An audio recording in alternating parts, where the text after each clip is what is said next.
Yon guys, may bago na naman tayong i-unbox na disposable. Ang Ship. Yan, Dr. Pris, di ba? Doon pa lang sa pangalan guys, alam nyo na. Malamig to. Talaga. Ngayon guys, ito yung disposable. Isa sa mga disposable na napakasarap. Tapos sobrang makakatipid tayo.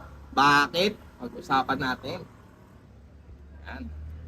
Ngayon, unbox natin guys. Meron siyang 10 flavors. Ayan.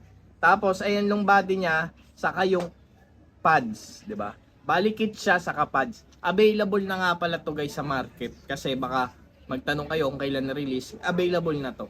Papakita natin yung body para mabilis. Ayan. Body niya guys, matte to. Tapos, eto naman hindi.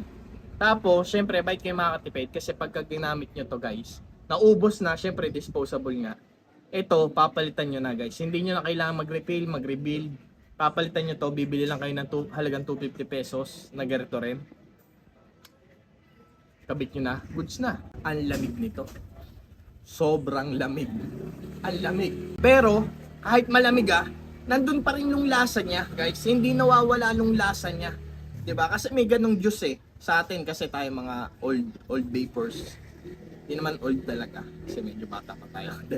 Tayo old vapor, syempre may mga juice talaga na menthol pero habang lumalamig na lumalamig nawawalan ng lasa. Alam niyo yan, diba? Pero dito guys, saktong-sakto yung blend niya. Nandun yung lasa, nandun yung lamig. Ang sarap niya.